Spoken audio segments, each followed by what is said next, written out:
Hola, ¿qué tal? Bienvenidas, bienvenidos nuevamente a este espacio virtual. Debo comentarles en un inicio, esto era una idea de una sesión sabatina o de domingo con compañeros de zona que estaban interesados en las promociones. Sin embargo, las circunstancias de emergencia no lo permitieron ya.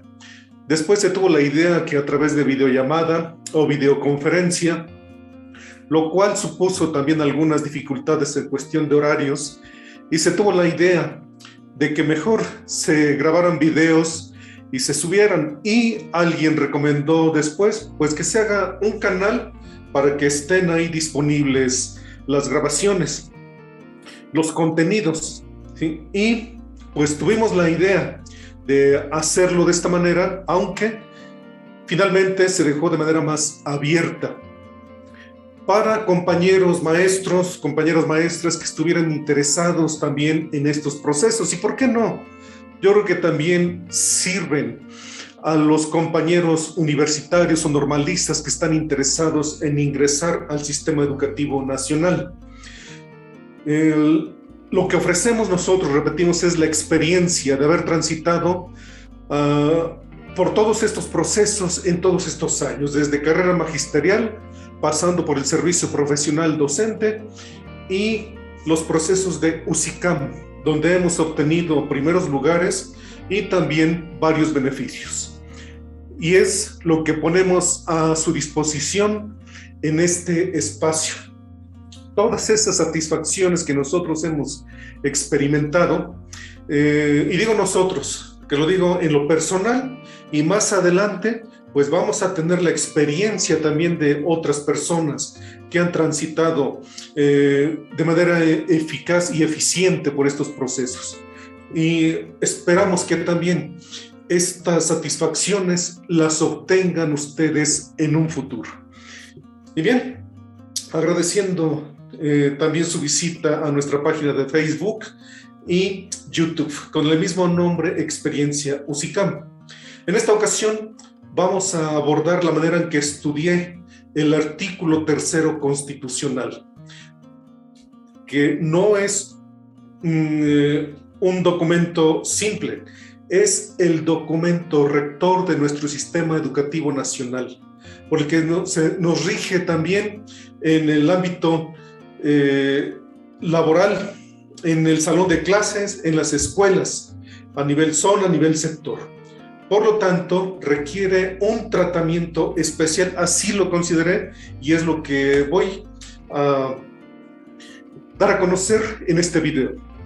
Solamente vamos a recapitular un poco respecto de nuestros primeros videos, en lo que se refiere a los primeros pasos, donde recomiendo primero que tengamos un enfoque que es de una mejora continua.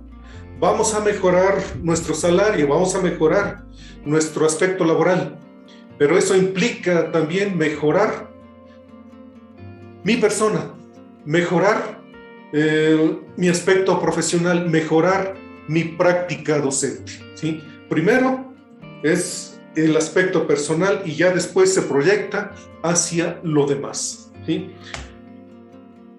También recomendé el espacio de estudio, que se tenga un motivo, pero también que se tenga todo preparado, que se tenga todo en orden.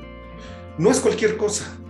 Esa sensación de orden para empezar en este aspecto es muy importante para proyectarlo también a otros ámbitos, ¿sí? Los ámbitos que tengan que ver con el académico, con el laboral, con el doméstico, ¿sí? Con las cuestiones personales. Es necesario que haya ese orden que es necesario para que desarrollemos de manera positiva lo que pretendemos en todos los ámbitos. Pero además, esto conlleva algunos otros hábitos personales en los que recomiendo equilibrio, ¿sí? El emocional, por ejemplo, es necesario que equilibremos eso. El aspecto emocional nos acompaña permanentemente, ¿sí? Ese aspecto emocional es algo que tenemos diario, Entonces es necesario que en estos procesos mostremos ese equilibrio emocional, ¿sí? En todos los sentidos. Desde que nos vamos a registrar, desde que vamos a nosotros a estar estudiando, desde que vamos a llevar nuestros documentos para registrarnos, desde el momento de sacar la cita, desde el momento de prepararnos para el examen, hay aspectos emocionales que nos van a acompañar y es necesario que los controlemos. Y ustedes saben de qué hablo, puesto que también en nuestro ámbito laboral eso es algo también permanente, sea en nuestro salón de clases, en nuestra dirección o en la supervisión. Hay que tomarlo muy en cuenta. Y además, la primera tarea que yo considero que ya se estará llevando a cabo, que es una sábana de estudio con el perfil profesional que me interesa, sea de maestro frente a grupo, de directivo o de supervisión. Y esa sábana contiene los dominios, criterios e indicadores correspondientes, esenciales para empezar con el estudio. Y esto da pie para que también llevemos a cabo la revisión del primer documento normativo. En este caso me refiero al artículo 3º constitucional. Al ser el documento rector de mi práctica y de todo el sistema educativo nacional, es necesario entonces darle un tratamiento especial, así lo consideré. Y para estudiarlo, lo hice acompañado desde un inicio de un diccionario de filosofía, ¿sí? También de un diccionario de la lengua española, y hoy día también lo que me ayuda es, por ejemplo, un buscador. ¿Por qué? Porque si hablamos, por ejemplo, del segundo párrafo, que dice cómo debe ser la educación, que debe ser pública, obligatoria, laica, gratuita. Por ejemplo, si tengo el diccionario de filosofía o de la lengua española, busco ahí que es pública. Y vamos a encontrar una definición de lo que es público o pública, ¿sí? O también del gratuito. Encontramos ahí una definición en ese diccionario. O lo hacemos también en el buscador. Laico. Encontramos también ahí una definición. La vamos revisando. Y eso nos va dando también una idea general de lo que pretende la educación en México. Hoy día, ser estudiante tiene muchas ventajas, o es decir, tenemos muchas herramientas que nos pueden ayudar en esa tarea de ser estudiante. ¿Por qué? Porque el maestro es un estudiante permanente. El estudio no se termina cuando terminamos la carrera profesional, sino que esto es durante nuestra propia práctica docente. Somos estudiantes permanentes. Entonces, las herramientas que tenemos hoy día nos apoyan muchísimo para esto, ¿sí? Por eso es que yo digo que nosotros somos eternos estudiantes y la época actual es la mejor para ser estudiante. ¿Por qué digo esto? Esto me hace recordar, por ejemplo, cuando leí un libro de Stephen Hawking, Breve Historia del Tiempo, allá por los años 90. Y al final de ese libro, que es una compilación de entrevistas y de conferencias de Stephen Hawking, al final le preguntaban respecto de algunos gustos personales. Por ejemplo, su postre favorito, que son las trufas de chocolate, o eran las trufas de chocolate, y su pieza musical favorita. Y él dijo que su pieza favorita era la Marcha de las Valquirias, de Wagner. En ese tiempo, mi colección de música clásica pues no era muy amplia. Así que procedí a buscarla pues en las tiendas de discos, puesto que no teníamos estas herramientas que fácilmente se pueden buscar el día de hoy, y no encontré de inmediato esa pieza. La encontré como 3 meses después. Una pieza fantástica. Se escucha impactante, increíble. Se los recomiendo. Unos años después, ya después del año 2010, leí un libro que se llama Historia del Tango. Y conforme le iba leyendo ese libro, tenía también el buscador a mi disposición e iba mencionando algunos datos y también algunas piezas de tango, que al mismo tiempo que las iba leyendo, las buscaba de inmediato y las escuchaba en ese momento, las disfrutaba en ese momento. 3 segundos después. Ya no 3 meses, como me ocurrió con el libro anterior. Ya no 3 meses, ahora 3 segundos después. Hay una diferencia enorme. Por eso digo que esta época es la mejor para ser estudiante, para ser investigador. Hoy día el trabajo de un investigador que se hacía en 3 semanas se hace ya en un día. Lo que se hacía en 3 meses hoy día puede llegar a hacerse hasta en una semana. Así lo expresó en su momento Ángel Díaz Barriga, y justamente expresando la ventaja de estas herramientas. Por ejemplo, como hacía últimamente para estudiar el artículo 3, por lo menos una vez al año, trato de hacer esto. Por ejemplo, hacía lo siguiente: si es que tomamos en consideración el 3 párrafo del artículo 3, si no me equivoco, hacía lo siguiente. Esto es lo que hacía. El artículo 3, en su párrafo 3, si mal no recuerdo, menciona: la educación tenderá a desarrollar armónicamente todas las facultades del ser humano. Entonces, también en el buscador, además del diccionario de filosofía, por ejemplo, preguntaba: ¿cuáles son las facultades del ser humano?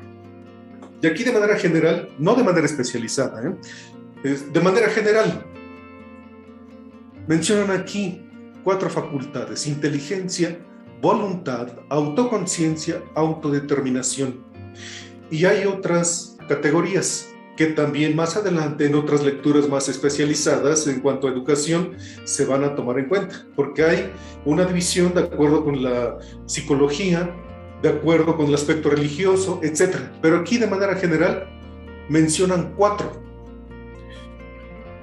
Y si observamos esto, nos daremos cuenta de que el artículo 3 es bastante ambicioso.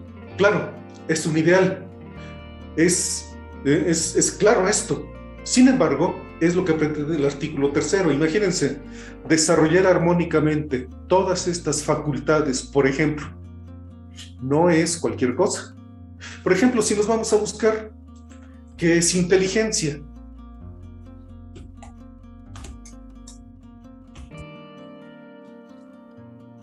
imagínense, ¿y cuántas inteligencias hay?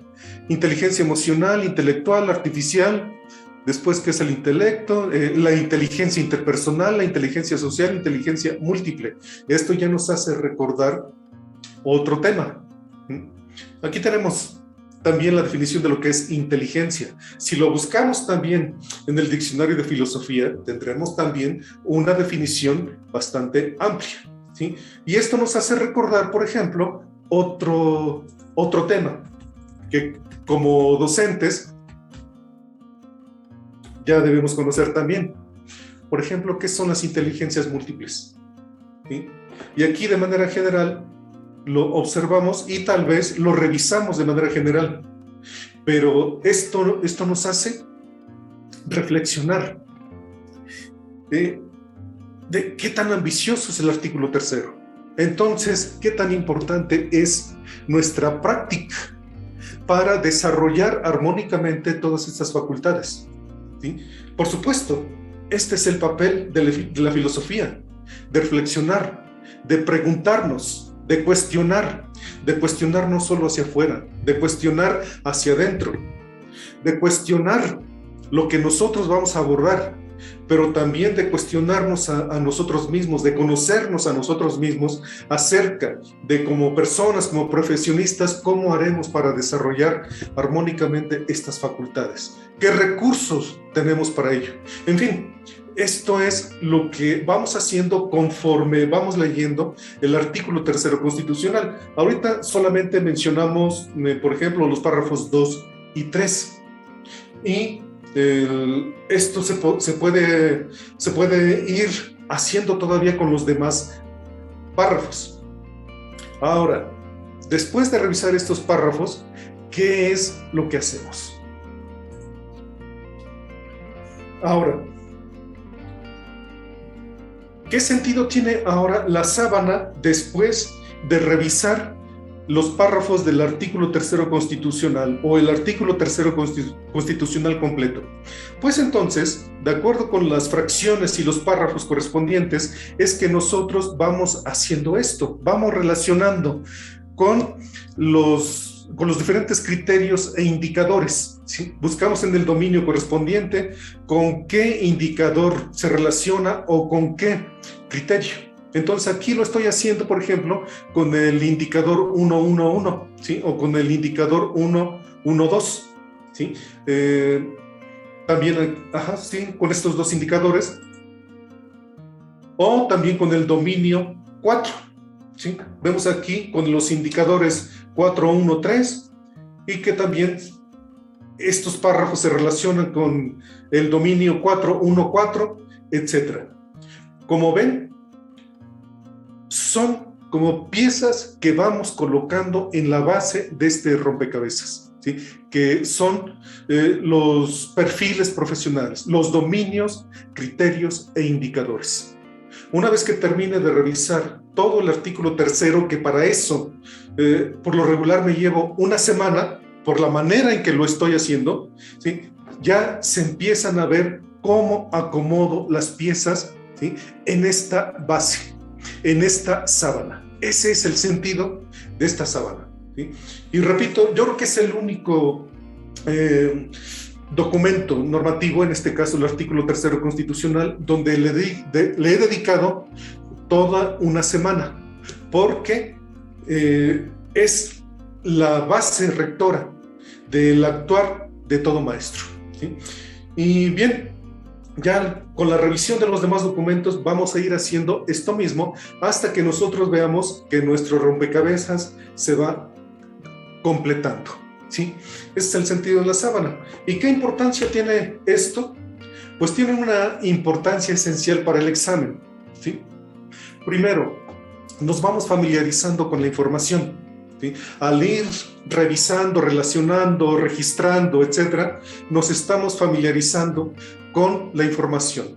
Memorizarla, de ninguna manera, ¿sí? Eso es bastante complicado, al menos para mí, pero sí me voy familiarizando con los términos, con la información, y esos términos van haciendo que yo vaya adquiriendo un lenguaje técnico o vaya fortaleciendo ese lenguaje técnico, que es esencial para una parte importante del examen.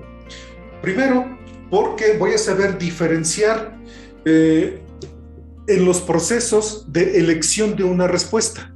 Si yo tengo conocimiento de esos términos, fácilmente voy a saber diferenciar entre las diferentes opciones de respuesta y contestar lo más correcto posible.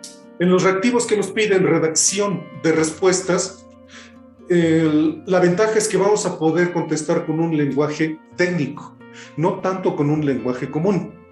He escuchado algunos comentarios respecto de los desacuerdos que hay en relación con los evaluadores. Y si no son evaluadores, son algunos algoritmos los que califican las respuestas. Pero sean evaluadores o sean algoritmos, lo que buscan es un lenguaje técnico. Aquí tengo, por ejemplo, un ejemplo, perdón por la redundancia, un ejemplo rápido, con una pregunta que dice: ¿qué estrategia docente argumentada propondrá en el Consejo Técnico Escolar para elevar el aprovechamiento en matemáticas de alumnos para segundo grado de secundaria? Y bien, aquí pongo dos respuestas, una con lenguaje, podríamos decir, común, y otra con lenguaje técnico. Casi es lo mismo en esencia, pero la diferencia está en el lenguaje técnico. Y el evaluador o el algoritmo lo que espera es una respuesta con algunos términos que tienen que ver con la pregunta que se realiza. Si se responde de manera técnica es mucho mejor y habrá un mejor puntaje que con un lenguaje común, ¿sí?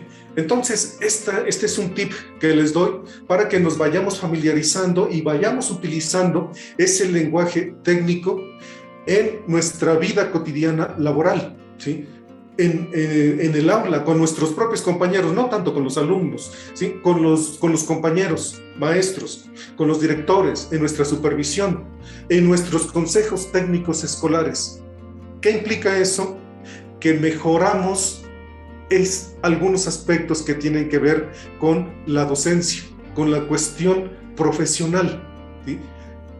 Aquí es donde aplicamos lo que comenté desde un inicio, el enfoque de mejora continua. Y si vamos mejorando, estamos en camino de mejorar más adelante nuestra evaluación, nuestros exámenes, nuestros puntajes y por ende nuestro nivel salarial o nuestro nivel laboral, ¿sí? Bien, pues hasta aquí este video. Espero que les sea de utilidad y pues más adelante vamos a continuar con otra información y con otros tips. Por el momento me despido diciéndoles que nuevamente que el estudio no es ingrato, el estudio paga a mediano o largo plazo, pero también es muy celoso. Requiere de 2 horas por lo menos diarias de atención. Es cuanto tengo que decirles por el día de hoy.